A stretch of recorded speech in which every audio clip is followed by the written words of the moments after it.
D'un côté, l'actuel propriétaire des lieux et ses amis. De l'autre, l'héritière de la firme familiale après qu'elle se soit débarrassée du Doberman qui était monté sur la table.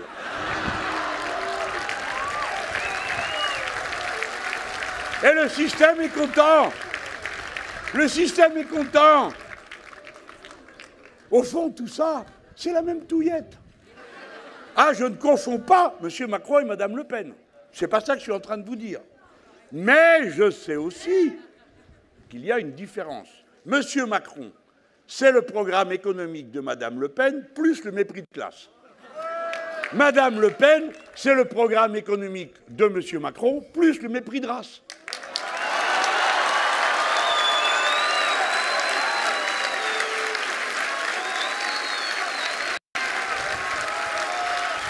C'est pas une alternative. L'un et l'autre sont d'accord pour laisser aller la spéculation sur les prix, puisque l'un et l'autre sont contre le blocage des prix. L'un et l'autre sont pour la retraite à 65 ans, tous les deux. Et leur cauchemar, c'est nous. Parce qu'avec nous, c'est la retraite à 60 ans.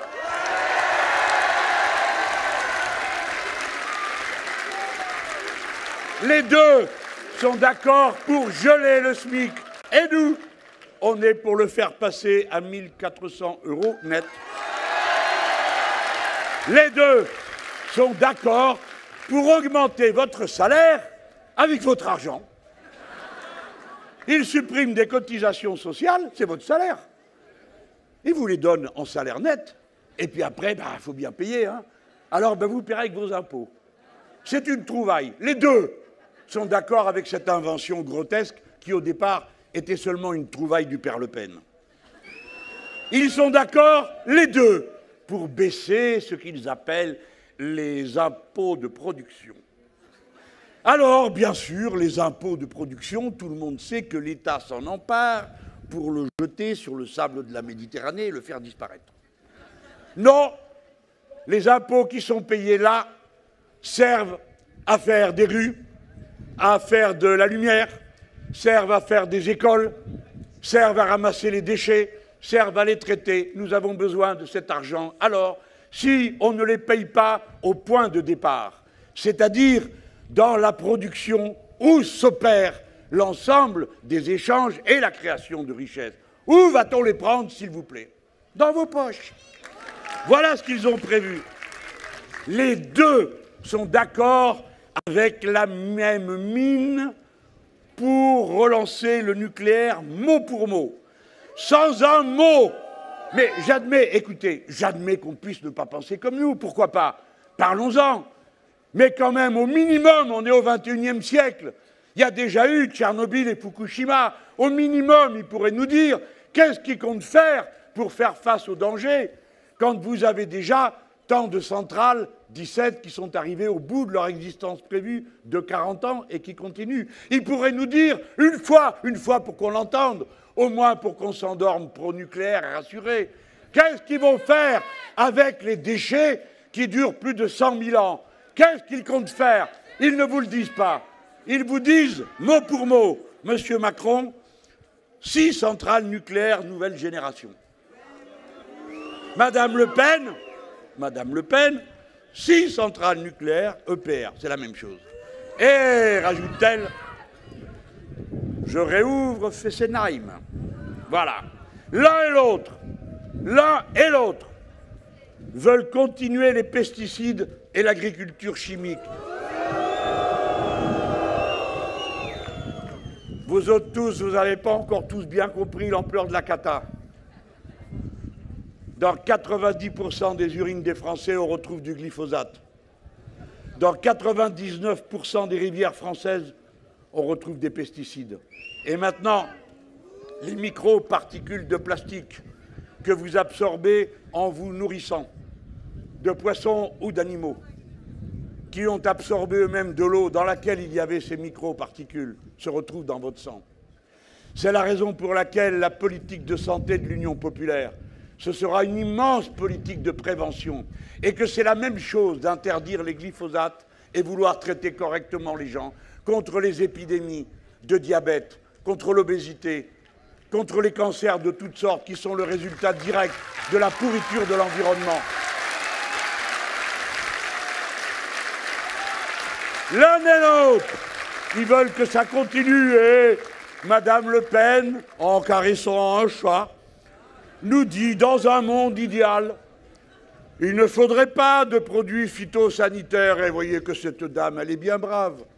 Il n'en faudrait pas, mais on en a besoin. On ne peut pas les supprimer, dit-elle, elle qui a labouré la terre assez fréquemment pour savoir qu'elle n'a pas l'intention de ramasser la mauvaise herbe. Ils se fichent de nous. Qui vous a dit qu'il n'y avait pas d'agriculture avant qu'on ait ces produits? La France n'était pas souveraine pour se nourrir elle-même avec son agriculture. Vous avez besoin de toutes ces saletés pour faire pousser des choses que vous vendez à l'export. Et vous le faites d'une manière irresponsable. Parce que si nous autres, les êtres humains, nous venons d'affronter la Covid-19 et qu'on se dit que peut-être ils vont réfléchir à arrêter de fermer les lits, peut-être qu'ils vont réfléchir à traiter les facteurs de comorbidité, peut-être qu'ils vont réfléchir à réouvrir des lits d'urgence. Alors on se dit, peut-être, mais moi je vous dis, sûrement pas. Parce que jamais ils renonceront à transformer en fric même la maladie, le besoin de soins. Et vous savez pourquoi je vous dis ça? C'est parce qu'ils sont hallucinés par une vision du monde et de la vie dans laquelle l'argent est tout, la cupidité est le moteur de l'histoire humaine, d'après eux. Et voyez-vous, dans ce pays, il y a déjà eu une fois une grippe aviaire qui a conduit à devoir tuer des millions d'animaux. Non qu'ils ne soient pas mangeables, non, non, juste, ils étaient plus exportables. Et il y a eu une crise, et tout le monde a croisé les doigts pour que le virus ne passe pas. Des bêtes maltraitées, comme elles le sont, empilées dans des conditions aussi abjectes aux êtres humains. Nous supprimerons les soi-disant fermes-usines, c'est-à-dire les élevages concentrationnaires des animaux. D'abord par respect pour nous-mêmes, êtres humains, qui sommes au sommet de la conscience de ce que nous savons et de ce que nous ne savons pas. Mais aussi parce que c'est un danger, ce sont des bombes que ce type d'exploitation, car les virus passent des animaux sauvages aux animaux domestiques et ensuite aux hommes.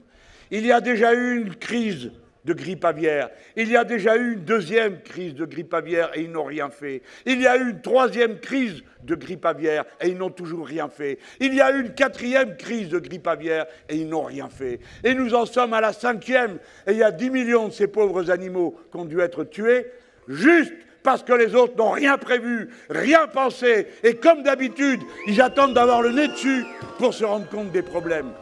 Ne leur faites aucune confiance. Utilisez votre bulletin de vote, dégagez-les.